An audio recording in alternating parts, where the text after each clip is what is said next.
আসসালামু আলাইকুম প্রিয় দর্শক। এখন আমরা আছি উপজেলা ফরিদপুর গ্রাম কুমিল্লায়।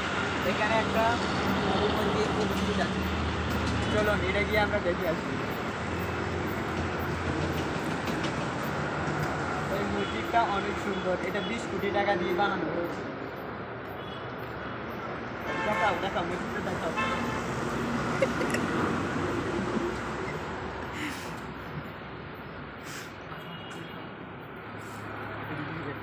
তো প্রিয় দর্শক, আপনাদের মসজিদটা কেমন লেগেছে আপনারা এটা কমেন্টের মাধ্যমে জানাবেন।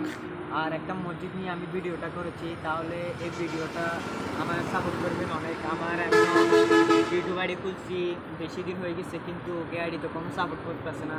আপনারা চাইলে কিন্তু সাপোর্ট করতে পারেন, কিন্তু আপনারা সাপোর্ট করতেছেন না। আশা করি এই ভিডিওটা আমি বানিয়েছি আপনাদের প্রতি লক্ষ্যে, আপনারা যাতে আমার এই ভিডিওটা বেশি বেশি সাপোর্ট করেন চাই। সো গাইজ, এখন আপনাদের মসজিদটা কেমন লেগেছে লাইক শেয়ার কমেন্ট করে এবং সাবস্ক্রাইব করে জানাবেন। আসসালামু আলাইকুম।